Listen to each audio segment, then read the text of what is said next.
All right, the UFC just finished at 7 p.m., which is lovely. The main event just got done. It went to a decision. Sean Strickland, number 7, versus Jared Cannonier, number 3. Now, the fight was a very, very close fight. Of course, Sean Strickland is a wild man. Some might call him a hillbilly. Some might call him a redneck. Some might say, not the smartest person in the world, but not me. You know, he talks shit about England. Dude, I make the fucking press conferences. Like, look at Patty, the fucking, the Conor McGregor wannabe. Like, you don't want to see that fucking guy with this gay little fucking bowl cut. You can't relate to that fucking guy, that English little fucking prick. He's not a prick because what are you? Are you English too? Yeah. Are you English? Oh man, how's it feel to live in a surveillance state? When England took your fucking nuts and said you can't own a knife, did it hurt? Does it feel good to be in America and the land of the free? Home of the brave. Yeah. Does it feel good? Is it nice not to have a fucking camera everywhere you go? Isn't England like the most surveyed state? China. But I don't know, man. You guys have fucking camera in every corner. Yeah. But that's why you live in America, though, right? I do. Yeah, because it's way better than England. It's all right. It's home of the free. I live here because it's a place for work and opportunity. But why is it the place of work and opportunity? Because it's better than England. Because the UFC's here. Because it's better than it. So just admit it, bro. You could be American for a day. Fuck, man. I mean, fuck, dude. All right. I feel like both have pros and cons. I know predominantly people in America that watch this channel, but, he was saying that, we're the most watched state and all the rest of it. Hey, there's a lot of cameras around, yes, to catch criminals. If you're not doing anything wrong, then who cares if you're getting filmed? I like it. I like it because if someone's daughter, a paedophile, a child gets kidnapped or raped or anything like that, you might get caught. Anyway, Sean's out of his goddamn mind and he's very entertaining. Let's be honest, He's highly controversial, talks a lot of shit, says stuff that most people wouldn't dare saying because they're worried about getting cancelled or whatnot. But Sean doesn't care. He does not care, and I do like that. He is value for money. He is very entertaining, so I'll give him that. And in the cage, he's fun. He's good. He had a good streak, Prior to losing to Alex Pereira, he was on quite the winning streak. It was like 7 in a row or something like that. Let me see, 2, 4, 7 in a row. And he got knocked out against Alex Pereira. Hey, no shame in that. And he just lost to Jared Cannonier, who's number 3. Now the fight was kind of a timid affair. Sean talks about being this crazy guy.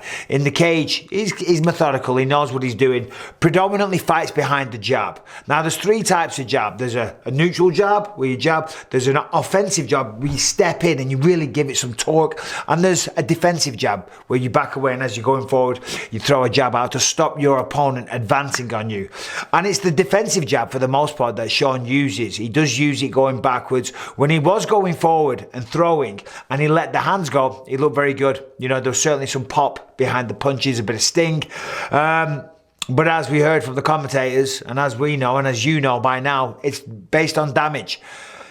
So it was kind of jabs from Strickland and a lot of backwards movement versus a lot of forward pressure, power shots, a lot of which did land, and heavy leg kicks from Jared Cannonier. The leg kicks were piling up until round 3. Then after that, Sean kind of figured it out. He started blocking them more, started checking them.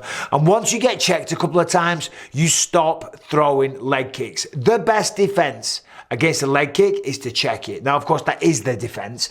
But trust me, I've had this, I'm talking from experience, being the kicker and being the person defending the kick. If someone's going to try and leg kick your leg to death, sorry, but if they are coming in with heavy leg kicks and you block it properly, you lift up the leg, it hits the real chunky part of the knee, just the top of the shin bone, it's agony. It's painful for the person throwing the kick, and they stop throwing them. And that's what we saw. Sean checked a couple towards the end of round 3 or round 4, and that was that for the leg kicks. But he'd already done a lot of damage. And then in round 4 and 5, he started busting up the nose, so the blood was all visible. So it wasn't a classic, wasn't a barn burner, but it was certainly a decent fight, and it was closely contested. Sean let go a little bit more in round 5. Cannonier let go as well. Right at the end, the last 45 seconds or so, that was the best action in the fight, because they both knew. They both knew this was close. They both knew they had to leave a lasting impression on the judges.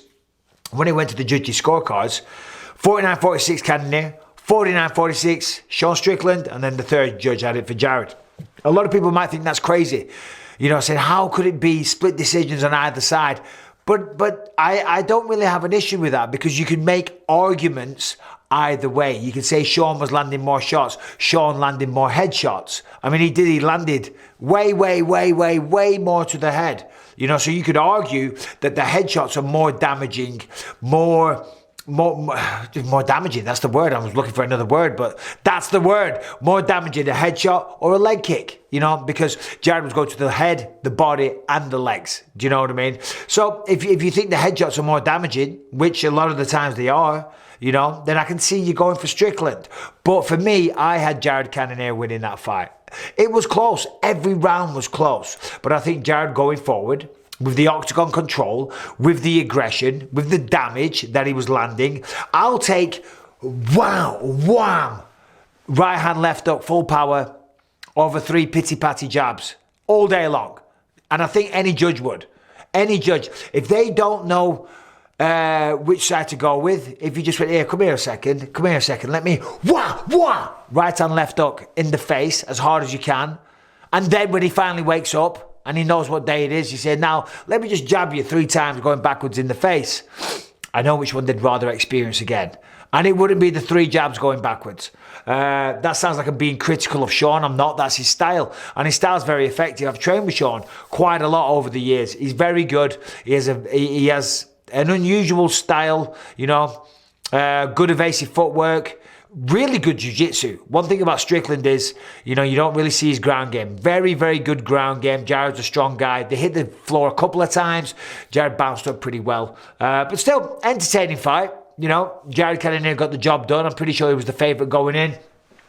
Said he would love the title fight next because the rematch between Izzy and Pereira hasn't been announced, which it hasn't. But I'm assuming it's only a matter of time.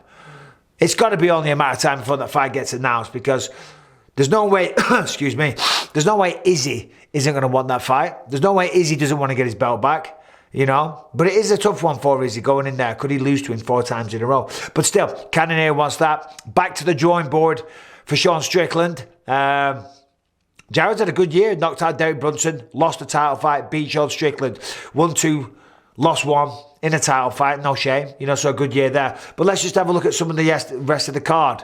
The final card of the year, and it was a good one. Arman Tsarukyan, Demiris Magulov in the co-main event. Arman Tsarukyan, this man is unbelievable. Demiris Magulov, if you haven't heard of him, last time out, I think it was, he beat Guram Kutateladze. That guy's ridiculous. Demiris Magulov was on a long win streak as well. Arman's the real deal, man. He is the real deal. Yeah, he lost to Mateusz Gamrot in one of the best, fastest paced, most technical fights you're likely to see. Albazi knocked out Costa. Caceres knocked out Julian Erosa. Nice little head kick there. Drew Dober knocked out Bobby Green. Holy shit. I was saying that was probably going to be fight of the night. I think it probably was fight of the night, even though it ended in round 2 by a knockout. Bobby Green was piecing him up. Bobby Green was marking up the face, busting the nose. Dober had blood pouring out of his face like crazy. And Bobby's so slick, so quick, so confident, hands low. You know, he pimps his guys out there. He relies on these reflexes and he gets away with it more often than not. He was on quite the win streak until Islam Makhachev took him out. And against Drew Dober, it looked like he was going to cruise or even get a stoppage over Dober. But that's why you got to have the chin down and the hands up. You know, it's back. I don't know if you saw the clip with Karen Bryant when Santiago Ponzinibbio, was it Santiago? Yeah, knocked out Gooder Nelson in Scotland. Then afterwards at Fox Studios, I said, you got to get your hands up. And Karen's like, that's his style. Capitalize. It's a problem. You have to have your chin tucked in. I agree. Whether it's your style or not. If you're going to fight professionally, you got to tuck your chin. Here's what I'm going to say. Simple. It was certainly No, more of... It's not open for debate. The chin has to be tucked. Ask any striking coach. Karen, you're very good at reading the teleprompter. We are the fighters, okay? The chin has to be tucked. Everybody at home. That's Twitter now. The chin has to be tucked in. Well, we know that's Bobby Green's style.